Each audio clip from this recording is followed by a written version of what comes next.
¿Qué tal? ¿Cómo están? Me da mucho gusto saludarles. Gracias por acompañarme en esta emisión de Jueves de Debate 22. Hoy abrimos el espacio para hablar de la violencia de género que pues le está pasando factura a la Universidad Autónoma Metropolitana. Este problema tan complejo, quiero decirlo y subrayarlo de entrada, ha afectado la vida y la seguridad de las alumnas en varias de nuestras universidades. No es la primera vez y tampoco lo es para la UAM. Pero hoy vamos a hablar y a tratar de comprender desde sus bases el paro, la huelga reciente que comenzó el 9 de marzo en el campus Coajimalpa justamente de la UAM y que después se fue extendiendo prácticamente a todos los planteles de esta institución. El punto de partida, el detonante, fue la acusación de una alumna del plantel Coajimalpa en contra de su expareja por un acto de violación. Ante ello, la comisión evaluadora del caso se declaró incompetente para ejercer cualquier acción contra el estudiante, incluso cuando él mismo reconoció haber cometido la agresión, entre comillas, por accidente. Sin embargo, después la propia UAM reculó, dio de baja al alumno, aunque esto desde luego no era suficiente. Pero insisto, y hay que subrayar, esto es apenas la punta del iceberg de un problema mayúsculo y que hoy vamos a tratar de entender con dos estudiantes de la UAM Xochimilco, quienes junto con muchas otras compañeras pues se encuentran en paro indefinido en respuesta a sus peticiones y acciones. Muchas gracias, chicas. Bienvenidas. Muchas gracias. Déjenme decir dos cosas, primero para que el público pueda entender. Bueno, ustedes llegan aquí con el rostro cubierto, primero protegiendo su, digamos que pues su imagen y cualquier tipo de repercusión que pudiera tener a nivel académico y a nivel personal. Así es que para que pueda comprender nuestro público. Y segundo, este programa que se transmite hoy más tarde ha sido grabado previo a unas horas antes de la conferencia de prensa que van a dar y de la cual también me gustaría que habláramos algunas cosas.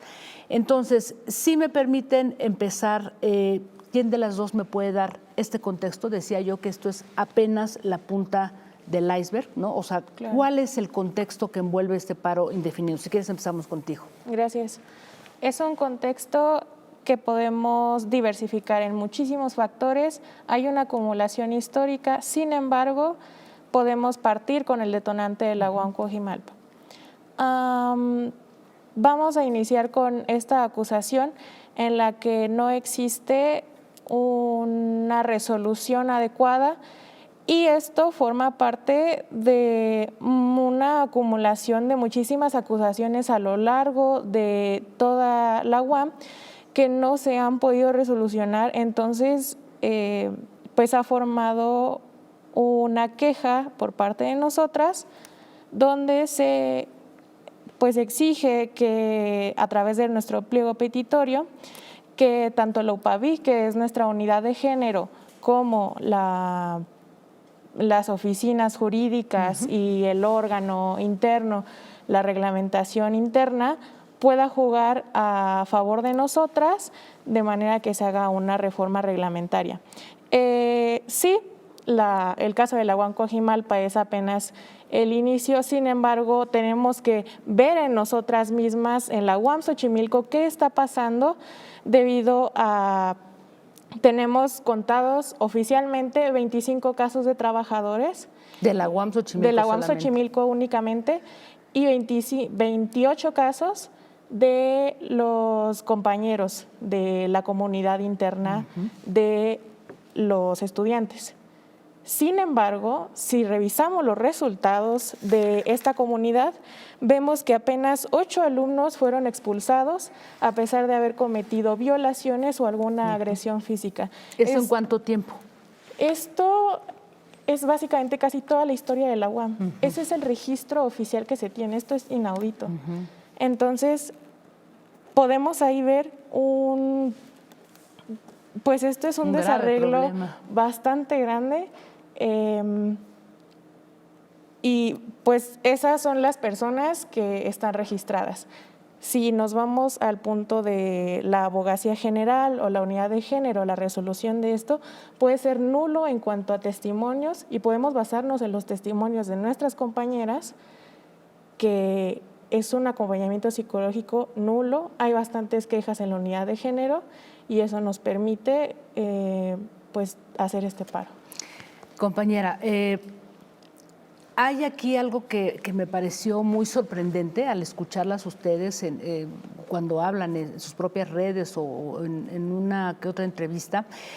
En el momento en que se fueron agrupando, brotaron así la cantidad de casos de otras compañeras suyas, de otras universidades, o sea, se empezaron a dar cuenta que esto era realmente un problema mayúsculo, tal como lo estás diciendo tú. O sea, tú planteas la problemática de la UAM, pero lo que, de alguna manera, de lo que se dieron cuenta al momento de unirse para hacer un paro generalizado, entonces dijeron, no, pues hay muchísimos casos y por ahí leía que el caso de Coajimalpa es algo complejo, dada la desprotección, la vulnerabilidad en la que se encuentra parte también de su plantel, porque incluso hablaban de violencias de otro tipo, ¿no?, externas. Claro, lo que pasa es que hablamos de violencia sistemática, ¿no?, institucionalizada.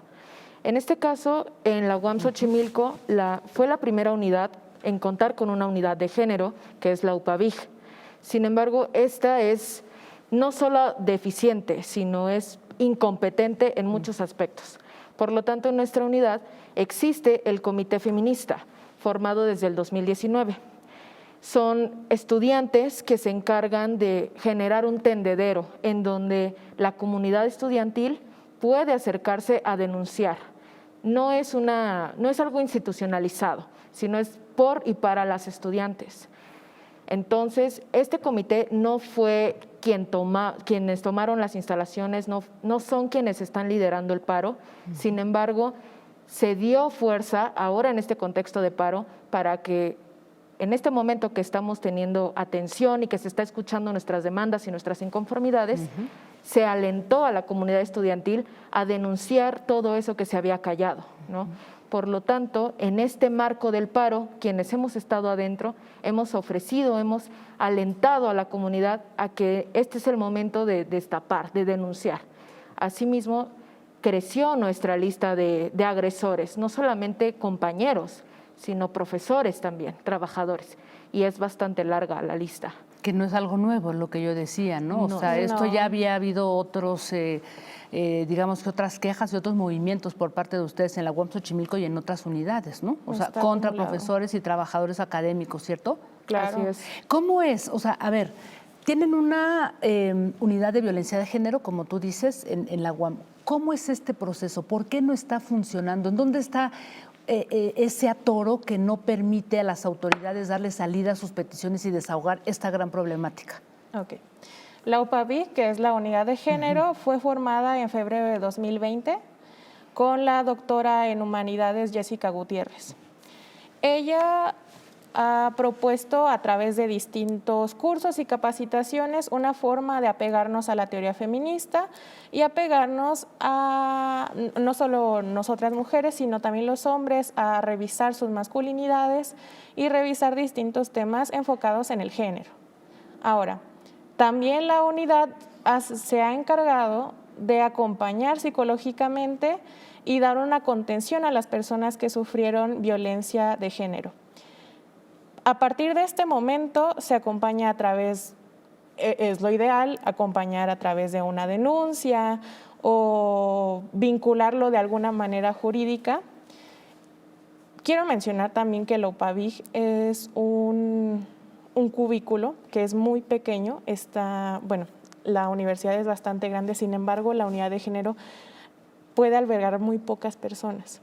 Entonces, nada más hay una secretaria cuando está en funcionamiento en los horarios y nada más se atiende a solo una persona. Cuando se atiende a esta persona, se habla del caso, lo más que ella puede abordar y lo ideal es el proceso psicológico. Una psicóloga determina si el caso puede irse a algo legislativo o puede acordarse con algo jurídico.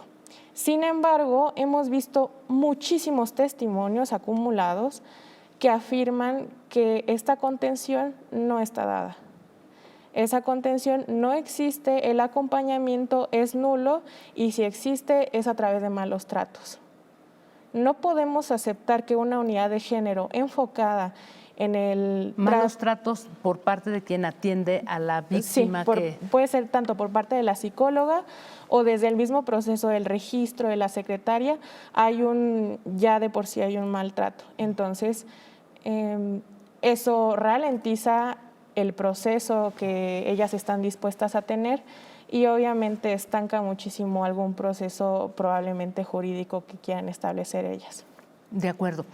Déjenme hacer una pausa. Yo quisiera preguntarles y entrar un poco en materia a propósito de este comunicado que lanzó la universidad, firmada por la Rectoría General y los otros rectores, en donde dan algunas propuestas y ustedes dicen, esto es insuficiente, digamos que esto no resuelve nuestra problemática. Entonces, si me permiten, hago una pausa y regresando me responden qué es lo que ustedes ven que no está funcionando de esto que institucionalmente se está promoviendo, ¿de acuerdo? Por supuesto. No se vayan, estamos hablando con 2 alumnas de la Universidad Autónoma Metropolitana, Campus Xochimilco, y estamos conversando sobre todo lo que significa este paro indefinido que ahora mismo está en esta institución. Volvemos en un instante.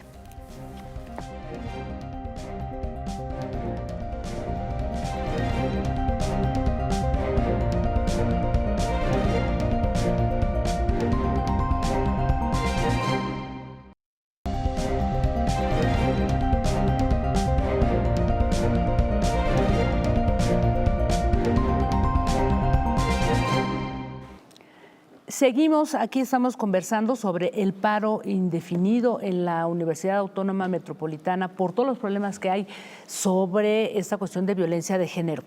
Antes de irme a la pausa, les decía yo que quería escuchar su postura respecto a este comunicado que dio la propia UAM, ¿no?, a nivel de los rectores, pero me decías que quieres agregar algo sobre el tema de esta unidad de violencia de género que es pionera, ¿no?, de alguna manera en la UAM Xochimilco. Adelante.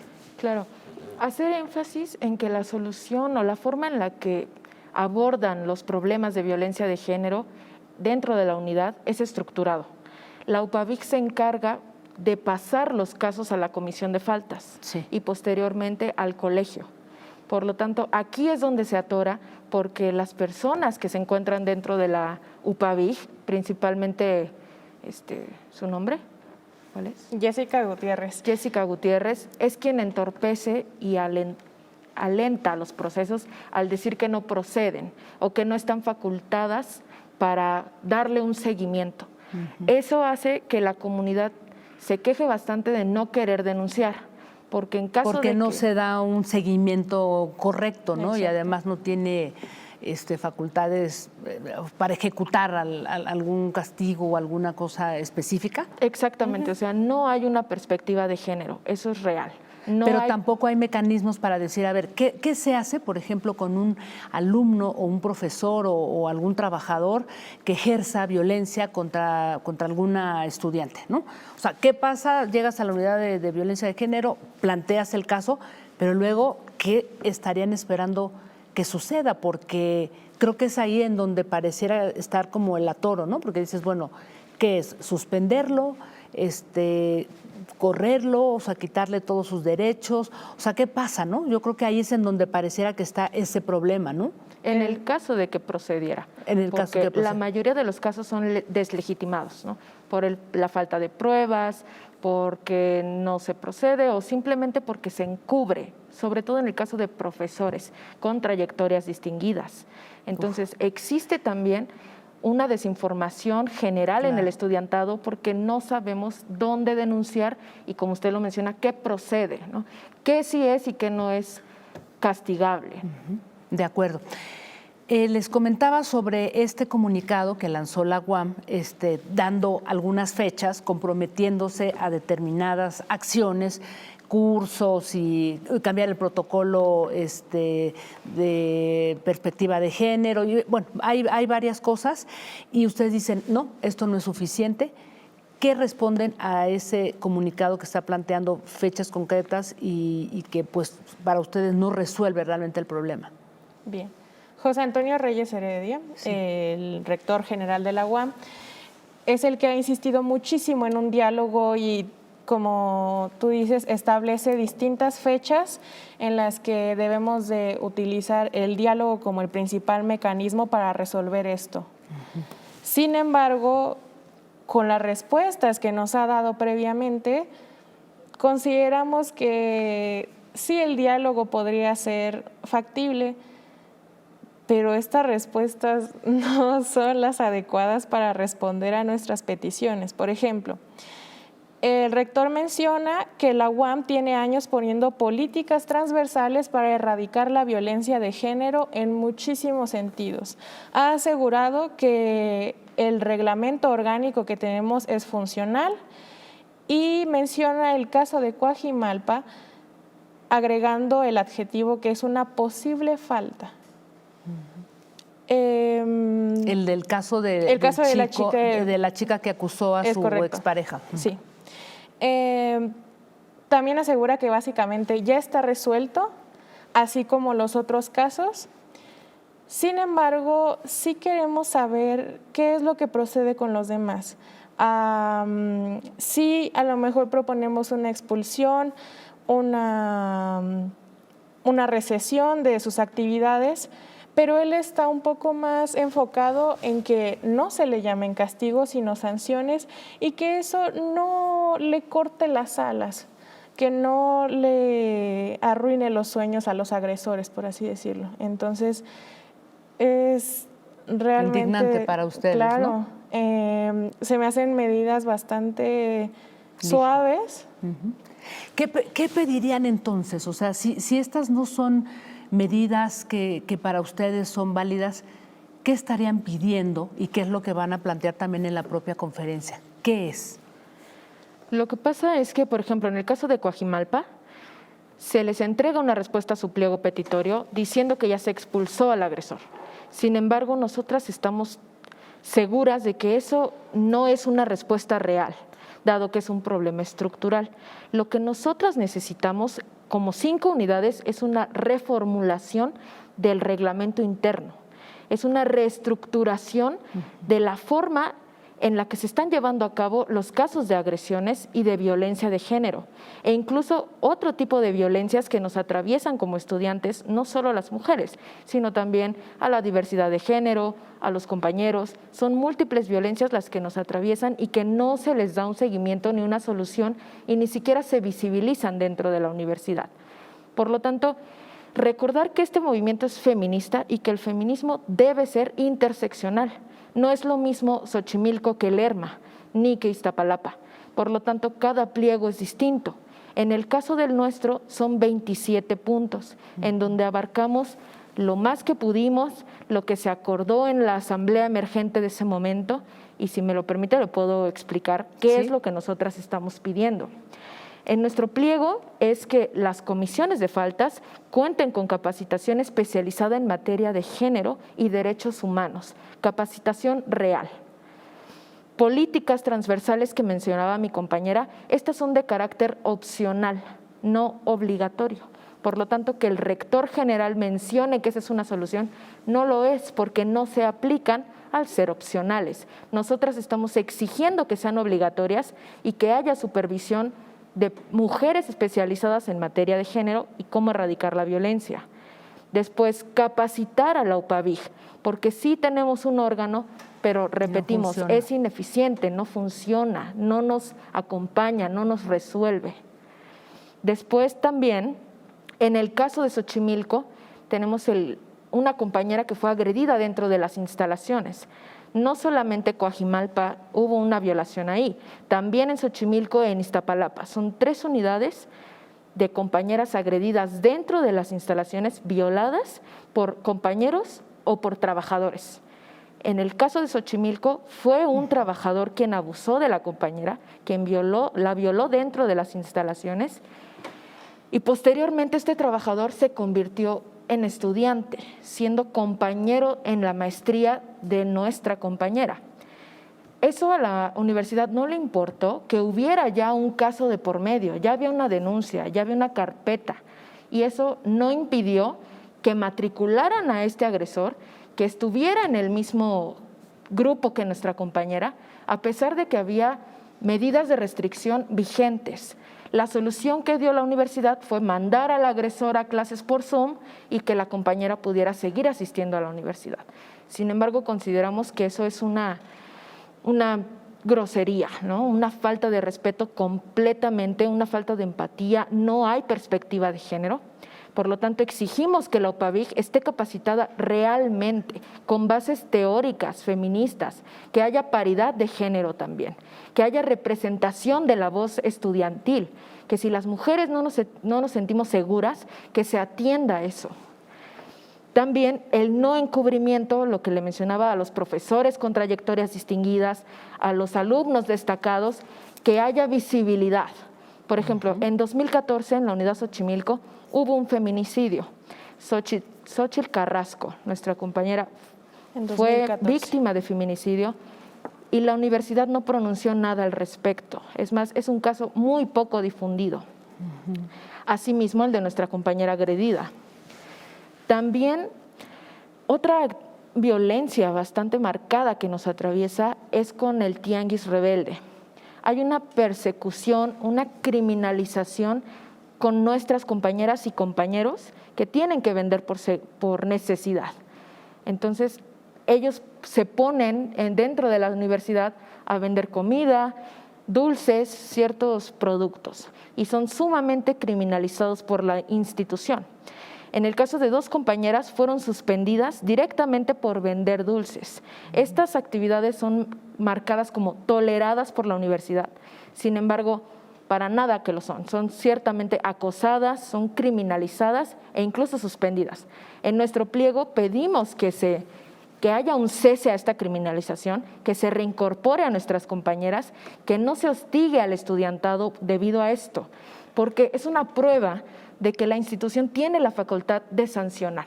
Sin embargo, están dando prioridad a ciertos aspectos y se está ignorando pues, el hecho de que los profesores violen o acosen, ¿no? Tenemos el caso de un profesor también mencionado en el pliego, que es de medicina.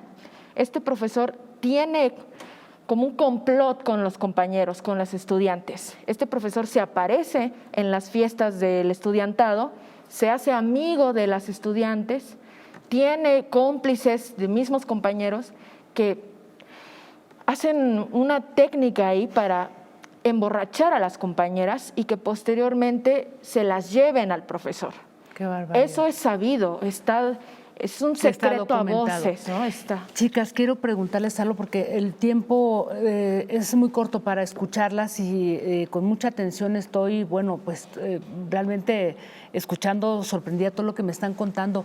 Quiero que me regalen una última reflexión porque después de oírlas, digo, ¿cómo es posible que en estos tiempos, ¿no? Con tantas marchas, después del Me Too, sigan o sigamos siendo víctimas de todo este tipo de violencias? Porque ustedes hablan de violencias diversas, ¿no? ¿Qué reflexión te merece esto? O sea, las universidades tendrían que ser espacios seguros, ¿no? Para ustedes. ¿Qué está pasando? O sea, ya en una reflexión profunda, más allá de todo esto que ustedes están planteando. Claro. He escuchado a través de comentarios de la propia comunidad estudiantil que ellos sí tienen ganas de estudiar y que la manera académica de formar parte de esto pues es estudiando únicamente. Sin embargo, si no revolucionamos la manera en la que estamos trabajando, no vamos a alcanzar nada. Nosotras también queremos estudiar, pero no queremos estudiar en un entorno que no es seguro, en un entorno donde sabemos que vamos a ser violentadas, agredidas y hostigadas. Estamos encapuchadas porque queremos dar este mensaje pues vivas y seguras. No hay otra manera de hacerlo. Estamos protegiéndonos de nuestra propia comunidad. Y si la UAM asegura que esa institución es nuestra segunda casa, no me gustaría sentirme insegura en mi propia casa. Por eso estoy haciendo esto y por eso estamos aquí. Pues creo que no hay nada más que decir, todo lo que ustedes están planteando queda muy claro y bueno, ¿esperarían que se sume otras universidades a esto o no lo están pensando así, no saben todavía? No es algo que se haya discutido, dado que cada institución tiene problemáticas distintas. Sin embargo, la violencia de género es un problema que atañe a toda la sociedad. Así es. Nosotras con gusto estaríamos abiertas a que se sumara cualquier otro tipo de institución, cualquier otra universidad preparatoria, CCH, incluso por ahí ya ha habido movimientos en Prepa 10, en el Bacho 6, y este sería un momento ideal, no solo por la importancia histórica de esto, que no ha habido antecedente, sino porque es el momento en el que podemos exigir una reestructuración social, ¿no? Porque este problema, si bien no nace en la UNAM ni en la UAM, sí son instituciones que permiten que nos atraviesen y que perpetúan el machismo, el patriarcado, la violencia de género. Por lo tanto, nosotras claro que haríamos un llamamiento sororo a otras comunidades, a otras instituciones, a que sea el momento que alcen la voz, que se visibilice y que si tocan a una respondemos todas. De acuerdo, pues quiero agradecerles, gracias por su valentía, su claridad, y bueno, pues seguiremos ahí al pendiente de todo lo que ocurra en esta gran universidad, hay que decirlo, pero pues hay que entrarle al tema de fondo y de frente. Muchas gracias por estar aquí. Gracias. Y gracias a todas y a todos por habernos acompañado. Recuerden que el programa se sigue transmitiendo simultáneamente vía Twitter, también YouTube y a través de la cuenta N22 Digital. Nos vemos el próximo jueves. Gracias.